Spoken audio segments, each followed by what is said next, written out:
Hello everyone, welcome to From Nowhere to Nothing, Ontological Oxymorons. I'm your host, Joel Bouchard, a doctoral student in psychology, and with me today is Mr. Norman Gayford, a professor of English and philosophy. If there's a topic you'd like us to cover on the show, feel free to email us at fromnowhereto-nothingpodcast@gmail.com or contact us on our Facebook page. I think it's safe to say that we've all woken up some days and wondered, what's the point? Usually, we pull ourselves up by our bootstraps and press on until the feeling passes. However, throughout history, there have been philosophers who have dared to wonder what the proverbial bootstraps are and how one pulls oneself up by them. Stuck, these thinkers remain lying on their backs, looking up at the infinite expanse of stars, and conclude that there isn't any point at all. Joining them in staring into the abyss, we'll discuss whether there's something there after all, or whether the vacuum of emptiness will suck us in. Today, we're examining absurdism. I want sound effects for some of these introductions. It's 1950s. Woo! Yeah. So this one was a listener request as well, right? Yep. Yeah. Yep. So absurdism, this is something we've talked about a lot of, people who have examined things in the vicinity of it, existentialism particularly. Yeah. But today we're going to look at absurdism itself. So what is it? What's kind of the overview? Essentially, well, there are a couple of root systems, but they're both modern. Absurdism as a concept formally with that word was developed by Camus, C-A-M-U-S. My French is not good. And he was in his 20s, really, a journalist, another polymath of writing plays, and photographer, doing all kinds of things. But he came to the idea that life, the universe has no meaning. And okay, but people are constantly in search of meaning, and that's fine. But when you put those two together, you have an absurd situation. So for him, you had to have both in order to arrive at of this idea. And really, it's that there are paradoxes, there are incongruities to life. There are things that can't be resolved, and there are things that don't ostensibly seem to mean anything at all. And so that's where he started. And then because of his work, artists and playwrights really launched into exploring the idea of absurdism. And that went some parallel and intersecting pathways. But that's really the essence. Yeah. So Camus is kind of the towering figure in absurdism. And we'll talk about Camus and Sartre, but when you're ready. Yeah.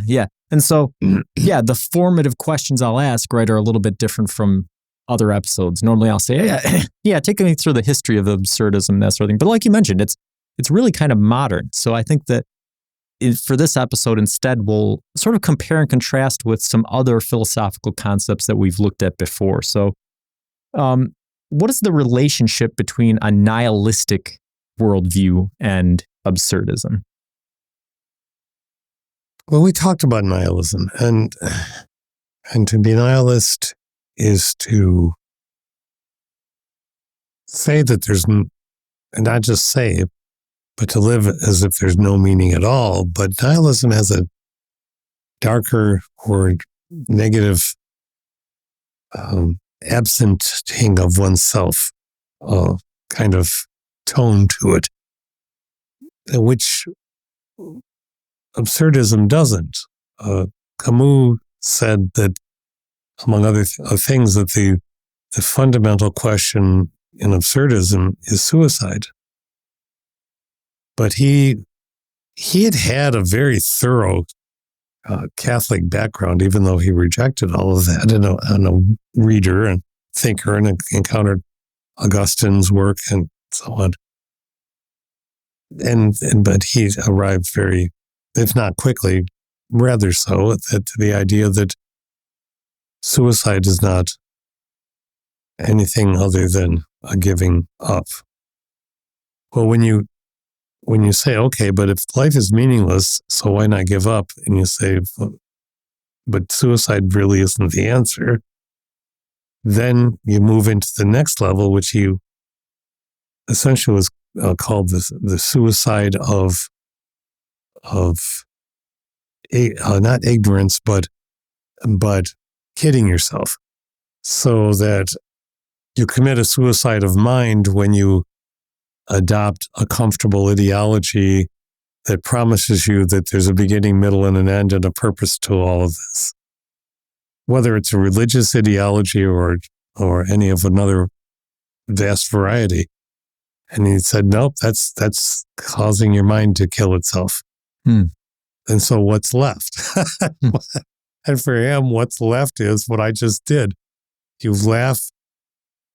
Essentially, you rebel at the very ridiculosity of the premise that here's this conscious being seeking meaning in a universe that isn't going to provide anything but silence.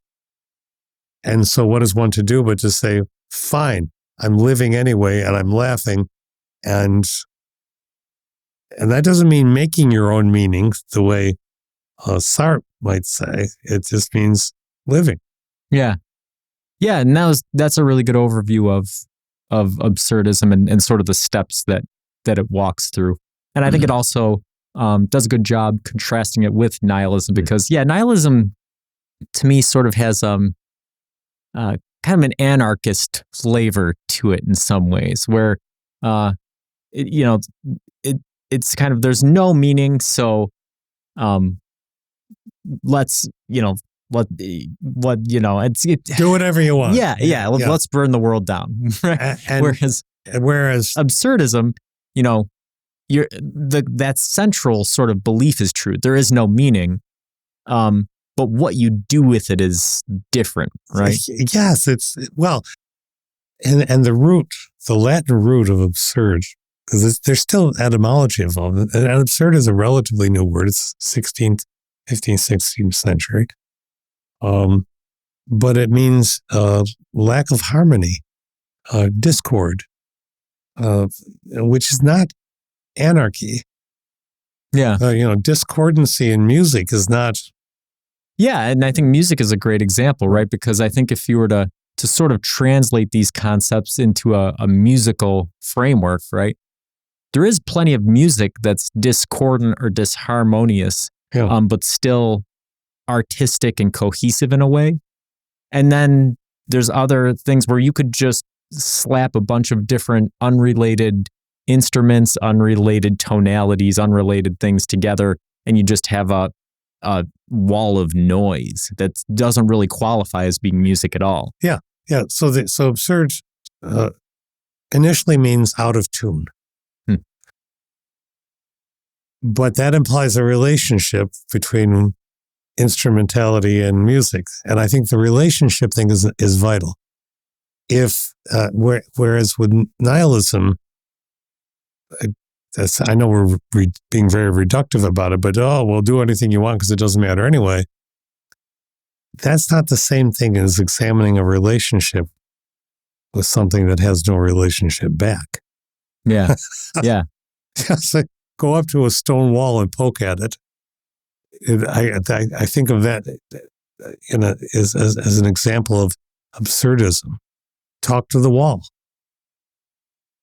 Right. But you're poking at it. You're trying to work with it. And this is where absurdist theater goes to work, really, of one of the most well-known pieces. Well, Samuel Beckett is a master of this particular game. Amazing plays. But one, Waiting for Godot, has two characters who are convinced there's this man that's coming along to do something with them. And he never comes. And they're just standing on the stage waiting for him. But while they're doing it, they're pushing back and forth at each other with dialogue about all kinds of silly things that turn out sometimes not in such silly ways, but they're prodding their relationship with each other and with this third person that doesn't Never exist. shows up. Yeah. Yeah, and there's obviously a deeper component to that. Mhm. You know, when you look at, again, when we were thinking about sort of how Camus laid out absurdity, that the mental suicide, right? This idea of accepting, religiosity or mystical thinking of other kinds, or really what it boils down to, right, is you attributing meaning to anything, right? Rather than confronting the fact that there is no meaning in the broader universe, and we just need to live in spite of it. Mm-hmm. So if you look at the Beckett play you were just talking about, right, and you think about this third guy that never shows up, well, if you have this view that their relationship is mediated by this third person, and that's what the play is actually about, but the third person never shows up and doesn't exist, well, then that's absurdist, right? These guys, the part they're playing in the play and their core beliefs and what they're all about, the meaning that they give it, is really rather pointless in a way. But there is things happening there that do make sense and are cohesive. It's not just a random, because there's a relationship that's being examined, mm-hmm. even secondarily, between that which doesn't exist and themselves. In translation, Camus used other words to talk about this, and one word was incompatibility. He was fascinated with what he tells us is the incompatibility of us with this universe. The alienness of it. And so that can ripple into all kinds of fascinating discussions, and did and still does. Like, well, all right, so we evolved past the universe, or we evolved to a point at which we are essentially finding ourselves needing to be outside of the universe, or at least recognizing that whatever it is we find has nothing to do with us from the viewpoint of the universe. Particles we find, the God particles, all the things we have talked about for years, the wondrous, fascinating things that are still just as fascinating. That's all because of the anthropomorphic consciousness. That's all. That's where the interest is. Yeah. It's not interesting to the universe from the absurdist point of view.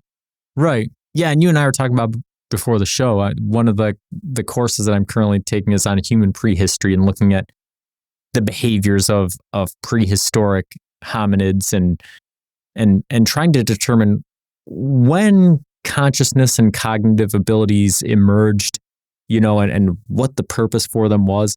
And all of these things, it all devolves into mystery at some point. And I think that mystery is kind of the positive spin to put on it, but really absurdity is sort of the more, the more sort of values neutral way of saying it, right? It is. The part where you go, well, there's, really, what was the meaning of it? Why did these things emerge? Why did they develop the way that they did? And ultimately, we don't have much of an answer for it. So I think that's a really good preview into a little bit of our later discussion in this episode. But I want to ask, before we go too much further, what distinguishes absurdism from existentialism? Because that's a topic that we've also covered on the show in previous episodes. It is, and it's interesting. Only in the anecdotal, first in the anecdotal sense of Camus and Sartre. Camus was Algerian, but part of France anyway, and so they pushed at that with each other, but they were both working hard in the French resistance in World War II. But they came to a point where they found themselves, because of Stalin and their thoughts about communism, as radically opposing points. Camus was fed up with Sartre essentially because Sartre was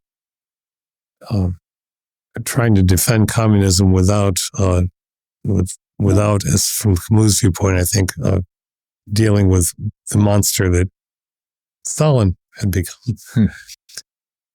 And so they parted company. They didn't talk after, the World War II years.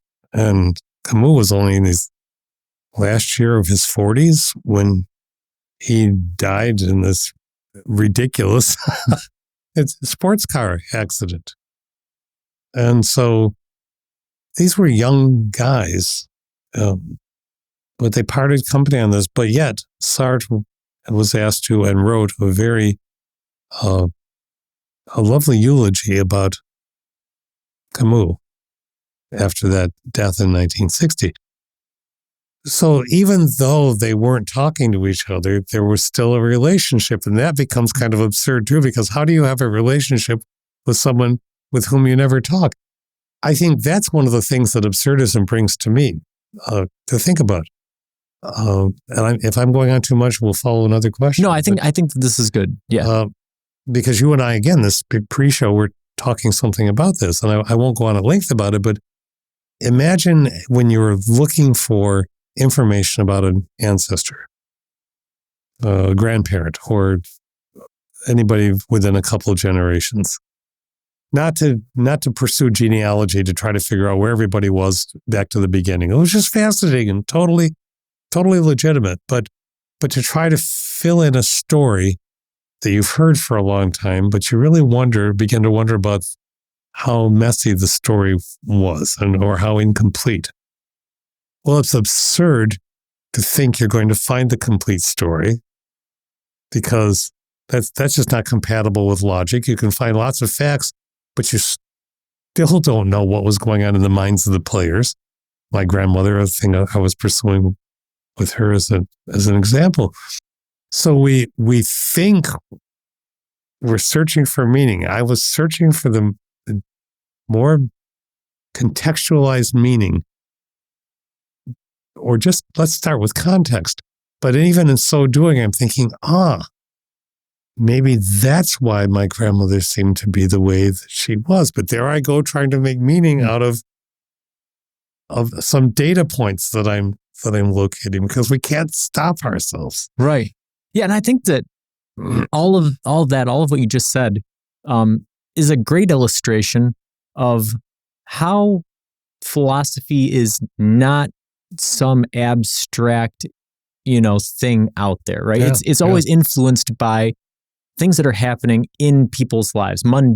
Some of them mundane, some of them monumental. I think that the absurdist would probably posit that they're all mundane, right? That there are no monumental activities. But yeah, Camus and Sartre, obviously the context of their relationship, both as individuals within the socio-political environment they inhabited, and everything else that was going on, influenced their philosophies and influenced their relationship. And then years later, like you were mentioning, even after not talking to somebody for 20 years, can you still have a relationship with somebody that you don't have a relationship with? I think that's sort of an interesting question, right? Because I think at some level, you might be able to say, well, yeah, right. Like you did know your grandma and you knew certain things about her. So data points can lend context to what you were saying. Or with Sartre and Camus, right? Okay, so they hadn't spoken in 15 years, but they had been very close before then and they knew each other very well. So you could sort of infer some things.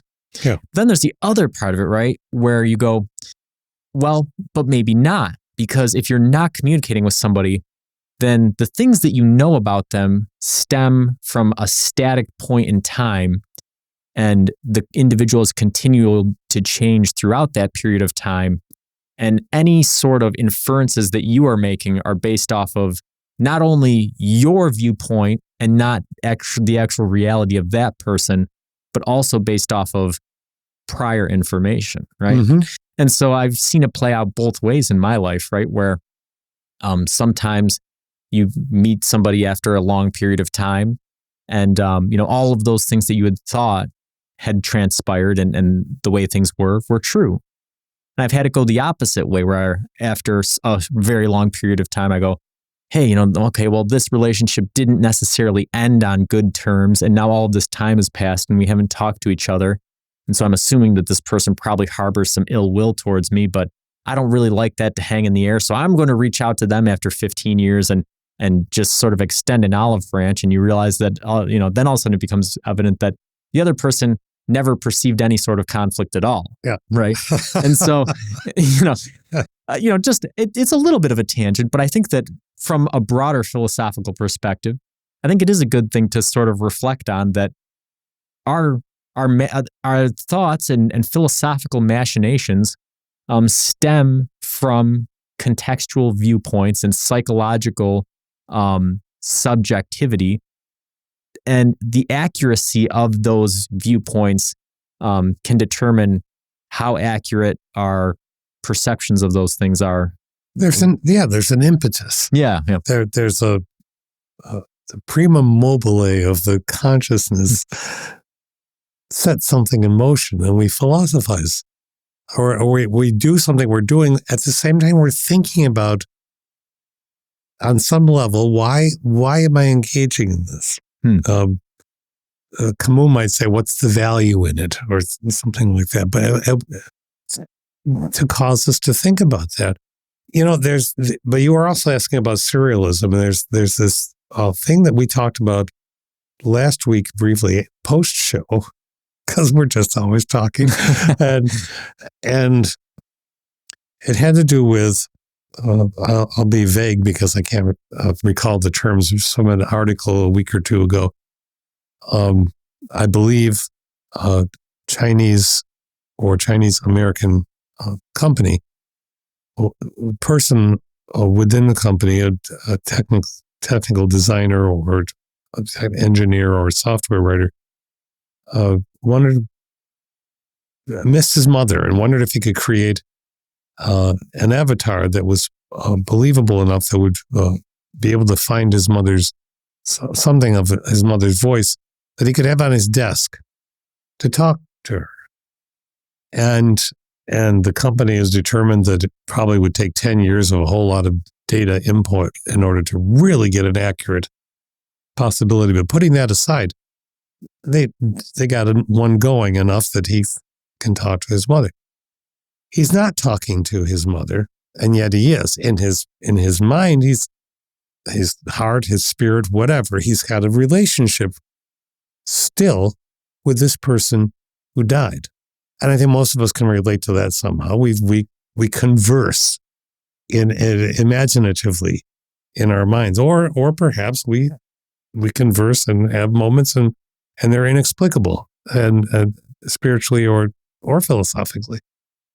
But it's still not the person, right? So surrealism is a movement. Absurdism is not. And I think that's, even though they both end with the suffix ism.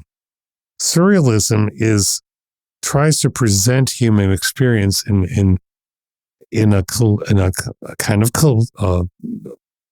composed collision of the uncanny and the unreal and the dreamlike with some element of reality to make us uncomfortable or itchy or rethink what it is we're seeing in the world.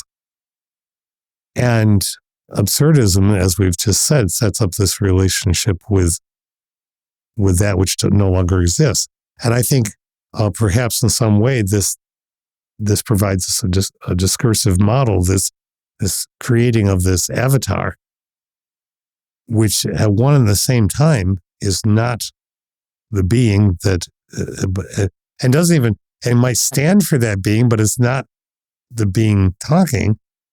And so there's a surreal element, an uncanny element there, but there's also an absurdist element. Yeah. Yeah. Camus would still view that as mental suicide, right? Because his retort. I think he would. Yeah. His rhetoric would just say no. Yeah. Because it's not that person, right? And that person, they're gone. They died, right? And their life didn't have any meaning, but they did still live, right? They were still there. And you made meaning of that life. Yeah. And that's important to you. And so here, so this takes us back to the original question, which is what distinguishes absurdism from existentialism, right?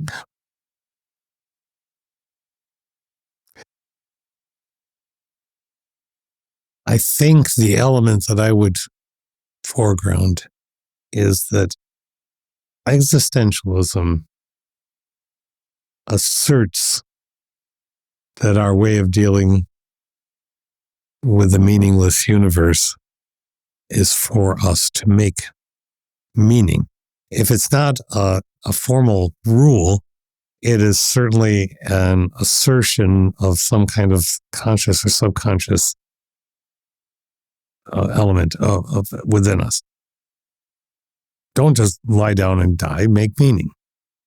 Even though it doesn't mean anything beyond you.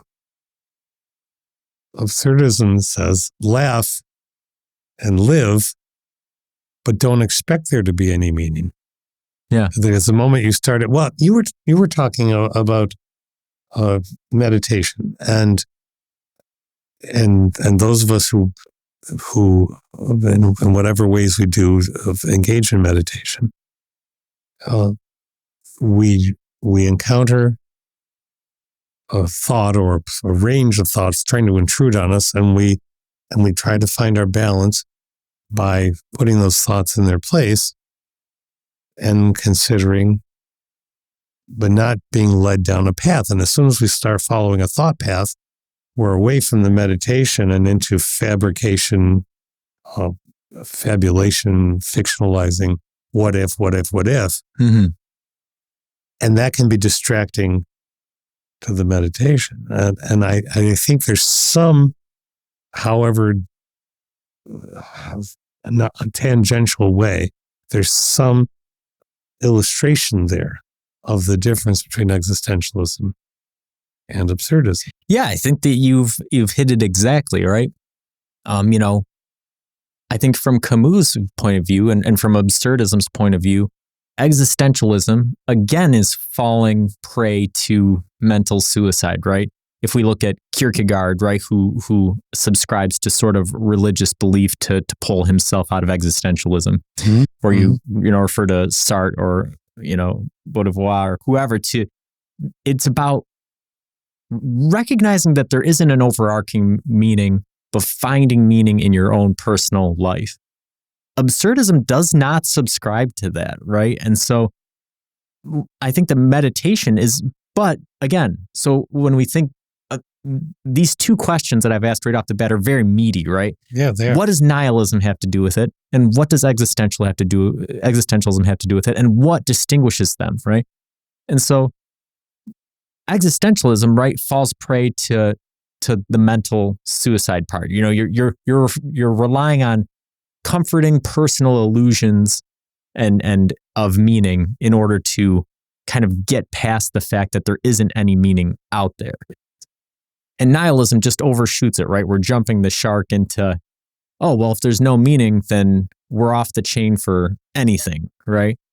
Whereas absurdism, I think that it is very closely related to meditation, right? Because like you were mentioning, as soon as you put together a string of thoughts, you are starting to make inferences about the world. You're weaving a story, and that story, from the view of meditative philosophies, right, does not exist. The only thing that exists is the present moment that you're in, the breath that is coming in and out of your body. And that does exist, right? That moment in time does exist. I think that is absurdism, right? You're not giving any meaning to that, and you're not going anything beyond that. But what you are saying is, you know what? There might not be any meaning, and there might not be any real narrative beyond this, but for this moment, I am alive and I am living, regardless of how absurd the circumstances are. And I think that does kind of sum it up, right? I think so. And there are certainly traditions out of which meditation arises that would say, well, the whole universe is breathing and there are cycles to the universe and so on. But one doesn't need that to be so Yeah. in order to arrive at what you just said. Yeah. You know? And I think Camus would say to that part, oh, well, now you're back into the magical thinking and into giving meaning to things that you don't know about. But I don't know that he would argue with that embrace of a present moment or of a breath or of living in that. I think if you take the meditation and you remove it from any sort of religious or philosophical context that it may have, I think that meditation itself may synergize with absurdism pretty well. Here's another way of just completely another way of approaching it. Camus says we rebel in a long essay on that topic. Well, what is it to rebel, Joel? It's to push back against something. You're taking something that is established and you're pushing back against it. Good. All right. What is an absurdist rebelling against?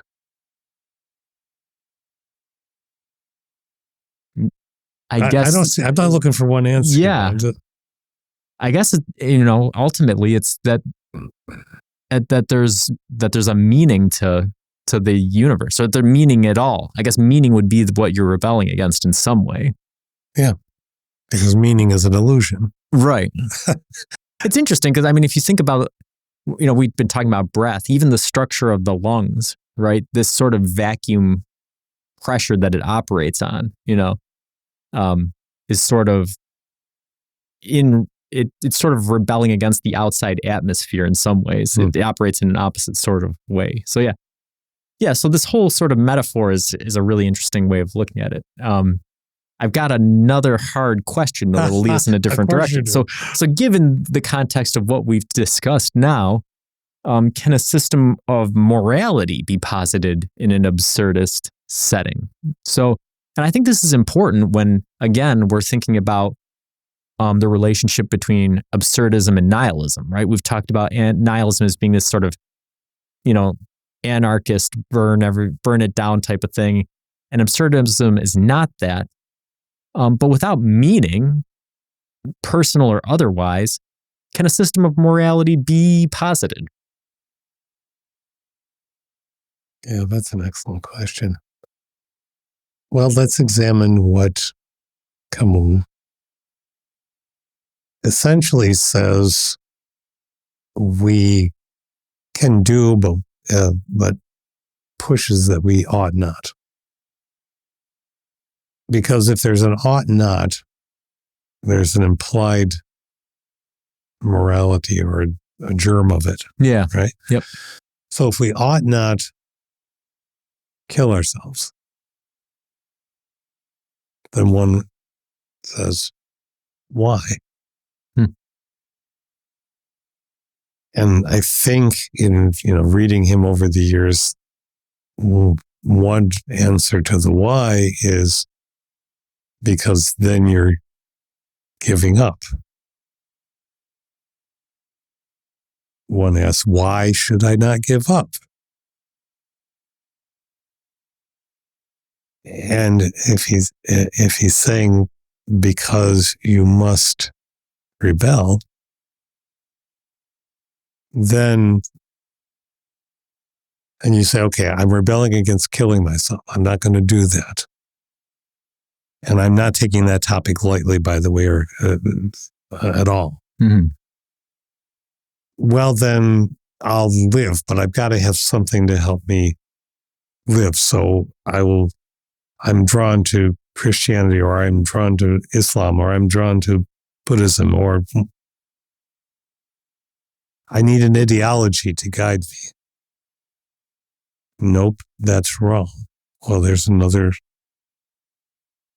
Now, what might be wrong with an ideology? Yeah, this is getting very interesting, right? Because I think that you're right, and you keyed in on a very interesting, a relevant part of it, right? If there is an ought not, right? If you are specifying a way to live, then that is a system of morality or ethics, right? And so, if not a system, then I'll use the word again, a germ. Yeah, some primordial type of, essence. Yeah. And so given the rules that Camus put in place, but it's very hard for me to think about having a germ of that without there being meaning, right? Because the way that my line of questioning would work would be, all right, well, you shouldn't commit suicide because that's not confronting the absurd, that's just escaping it. Well, why shouldn't I escape it? Well, because you should confront it. Well, if I should confront it, then there must be a meaning why I should confront it, right? There should be, if there's a reason why I should confront it, reason tends to be built on meaning or purpose, right? So the suggestion to me is that, without saying it quite this way, to rebel against meaning is to become in the process of becoming as fully aware of truth as we can be. And so many traditions seek truth. I think that that's where the ethical component, all underhandedly, so is here. So we've sort of conflated or associated truth with meaning for so long that what Camus is saying is that the truth is that there's no meaning. And if you separate the two of those, then you can make the quote unquote meaning or purpose of living about discovering that there is no meaning or purpose. So it becomes about truth, but not about meaning. But we sort of have it built into our language and into our thought process that truth is based off of meaning. In Ursula Le Guin's book, The Left Hand of Darkness, which is a brilliant science fiction book, and it still bears up, it seems to be an examination of gender, but she always held that while it's an examination of gender, it's more an examination of loyalty and relationships. Put that aside. There's one group of people that is encountered once in the book that are people who are able to answer any question. Are kind of not prophets really, but you go to them, you pay a certain amount to have the question answered. I don't like the answer, too bad. But at the core of them, they say that people keep asking the wrong question or the right questions, but for the wrong reasons. But in either case, what happens is that they give away their whole secret because nobody's going to pay attention to it anyway, really, right? Is the only truth is that we die. Now, Le Guin was very interested in Russian literature, Dostoevsky and Kafka, and in Zen. And I don't say that there's one-to-one correspondence, but I think that part of The Left Hand of Darkness is another way of encapsulating absurdism.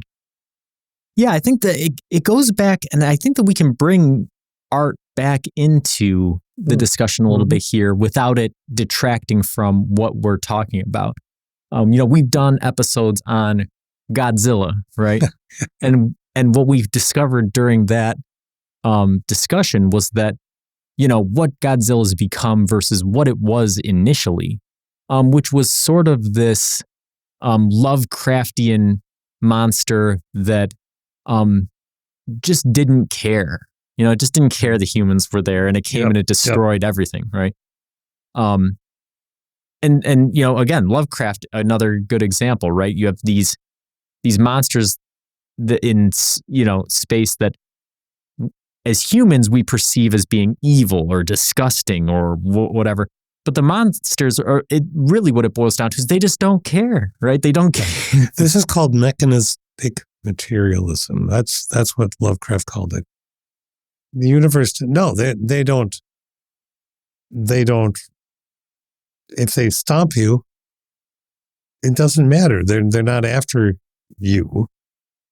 But we want everything to be after us. And when you realize the whole universe can roll over us, I think it's good you bring up the Godzilla thing, which takes me on another quick jaunt into gamma radiation. Not for the Incredible Hulk. But we know that some times there are stellar events when gamma radiation is released, huge amounts of gamma radiation. If you're close enough to it, it winks out anything in an instant. Life is gone. So if a planet gets bathed in gamma radiation for a microsecond or a few seconds or whatever it is of sufficient amount, life is done like that. Or an asteroid can crash into the planet. Nobody sent the asteroid. Yeah. So you go back to Godzilla, but then the Godzilla story started to be about, there's a good Godzilla, and the Godzilla is going to defend humanity from other monsters from every corner of the right. So universe. now Godzilla has a purpose and a meaning, right? Whereas before, it was just this destructive force, right? Which is more frightening. Yeah. And exactly. And Lovecraft, right? That's why it's horrifying, is because these things don't care. And Kafka, right? And Kafka is more close to home, right? There's no monsters in Kafka, right? There's systems. Yeah. It's basically stuff that when I read Kafka, I go, I could imagine this happening to me, right? You just get stuck in this trial. One day somebody shows up, says, you got to report to court. And then you go through this bureaucratic nightmare. And before you realize it, you're guilty of something and you don't even know what. You don't know by who you're being judged and these sorts of things. And so it's, and everybody that you run into at every turn is unsympathetic to your plight because of their removal from the circumstance based off of the system. And so bringing this back to absurdism, right? When we view these forms of art, what are they trying to tell us, and why are they absurdist? And what I think it comes back to, oddly enough, right, is sort of the discussion we've had over the past 2 episodes about entertainment. In those episodes, we've looked at different types of entertainment, but I think the most difficult question that we encountered was entertainment that seemed to lack any meaning. Roller coasters, right? There's nothing to analyze, nothing to, you fear for your life, and that's the enjoyment. Or fireworks, right? There's just bam, boom, right? This sensational stuff. And it's kind of absurd, right? And I think that, okay, well, if you were to say that there's a meaning there, I think you'd really struggle to describe what that meaning is. But if you remove meaning from it, I think that what you are actually encountering with that type of entertainment, and what you're encountering with these horror fictions of Godzilla and Lovecraft and these sorts of things, is the sublime, which is another thing we've done an episode on, right? Good for you. You have this sublime, and there may not be any meaning behind that sublime, but there's this innate inner awe of the massiveness and the absurdity, right? Time and space. Right. Of everything that you're experiencing, right? Yeah. Whether it's this feeling of almost dying on a roller coaster, or the feeling of, this giant monster that's about to stomp on you and doesn't even know you're there, right? These are just kind of analogies for the universe, right? They're analogies for gamma radiation, for asteroids, for, the stray X-ray that comes from space and smashes through my DNA and gives me cancer 10 years from now. It's absurd, but in some way, it's awesome. And I mean awesome in the way of inspiring awe and the sublime. It is. And here at the root of the sublime is horror, and the sublime is eye-opening realization. And the sublime is that which is inexplicable but moves us. I've encountered many lovely students who, when we start talking about things like that, say, "Nope, I don't want to think about space. I don't want to think about all the things that are out there. It's too scary." And that's precisely what I think Camus was talking about with absurdism. Yeah. There is nothing more frightening for some people than that there's no meaning to be found. Yeah. One understands why that's frightening. I think, even though I embrace existentialism and absurdism, and they're not the same things we've said, but elements of it much more now than I ever would have as a young man. Because you accrue experiences that there is no rational explanation for that would in any way offer some kind of comfort in the midst of it. Whole populations are laid waste to, and for the most part, not asking for anything that happened to have been laid waste to. And for me, as one person, for someone to say, "Well, it was God's will," that didn't do anything for me. God willed that a whole bunch of things. I might as well say Godzilla. Just had to stomp his foot somewhere, and there it was. Right. I find that more unacceptable and disturbing than a universe without meaning. Yeah. So I think we're really beginning to get somewhere in terms of defining absurdism. And I think that all the examples that you've given are really good, right? If these people that, when they're confronted with the absurd, they say, "I don't want to think about it," right?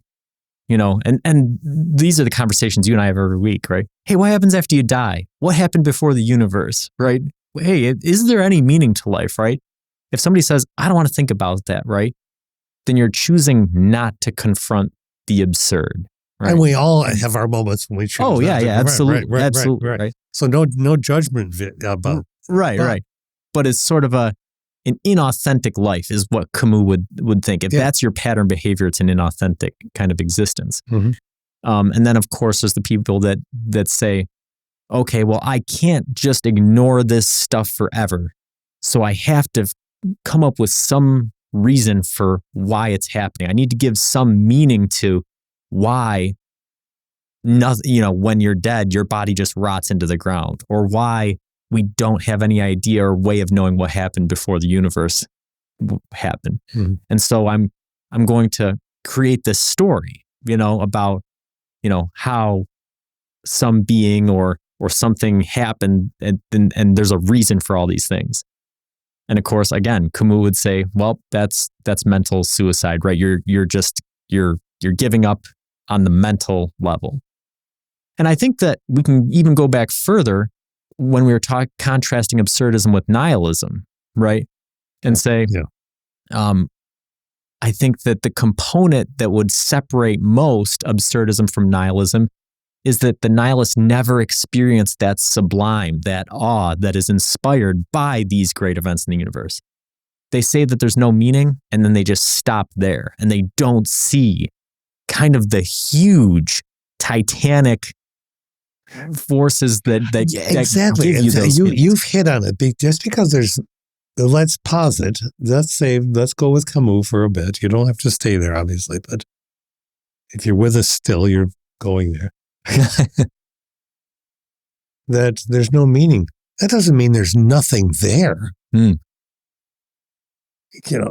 we're not talking, as we've talked about other topics ago, what's real and what's illusion, and is there a universe out there? Let's posit that there's a universe out there. That what we see is what we get. That this planet, this incredible planet, which yields all kinds of mysteries every single day. How is one not to smile at that? How is one not to laugh and say, there's so much to explore? until somebody says, why? I don't care. It's there to explore. Yeah. And that's what you and I were talking about before the show, was just sort of, how, it's enough for me to engage in the question asking, to engage in it, right? This idea of there being meaning. Does there have to be a meaning? Does there have to be a purpose? Does there have to be a reason? No, I think that, to me, just being here in this moment and being able to experience my breath and being able to ask these questions and being entertained by the questions, being in awe of the questions, thinking I come upon an answer and then having that answer broken to pieces by new questions, right? I think the way I described it pre-show was catching my tail. Yeah, right? you did. Running in circles and catching my tail and realizing, oh, you know what? Nope, now I have to go a different direction. Just that engagement, right? What that is the continual experience of the awe and the sublime of being here, right? And there doesn't have to be an overarching contextual meaning for that to have some sort of... Exactly. This takes us back to the thing. He's saying we don't... He acknowledges we have a need to find meaning. We're just not going to find it out there. And we're probably not going to find it at all. And that's where he's differing maybe with Sartre. But that doesn't mean it's wrong to recognize that about yourself. He's not castigating us. He's acknowledging us. Right. And it's just the juxtaposition with us in this particular universe. Yeah. And just realizing that it's absurd, right? That we're beings that need to seek meaning and there is no meaning. And I think the thing that is the most wild to me is that, we've been talking about the very sort of specific philosophical instance of humans searching for meaning. But I think when you look at the wider context of human knowledge and inquiry, what you find is that really all of it tends to be absurd in some ways. And you and I talk about it all the time. Anytime there's this scientific discovery, they're always hoping that it's going to answer this one big question the science has. But instead, it doesn't answer that question. That question remains open, and then there's 10 more questions that it created, Precisely. Right? And it's absurd in a way. But at the same time, it creates this context of knowledge, this confrontation with the absurd of it, that gives you this feeling of awe and the sublime. And I would say, even, and Camus might slap me down for this, I don't care, is that there's joy to be found in that. Yeah. Whether you're swimming with a niece or a nephew and tossing them around in the water. Why? You're not teaching them to swim in any formal sense. There's joy. There's joy in the encounter. There's joy, things that are deeply sad, things that are wrenching, and all of that. Camus doesn't say they don't exist. They do. So he's as human beings, we try to reckon with those things. Yeah. He's not denying any of that. Yeah. So this has been a fun episode. I think that we made a lot of progress in clarifying the differences between nihilism and existentialism, which tends to be kind of sticking points when talking about absurdism. We called back to a lot of different episodes and concepts that we had looked at in the past and sort of drew them in to provide a rich context for what it was. And I think it will inform a lot of our future conversations. I think it will. And so, Danny, thanks for the question. Yeah. And until next time, keep pondering.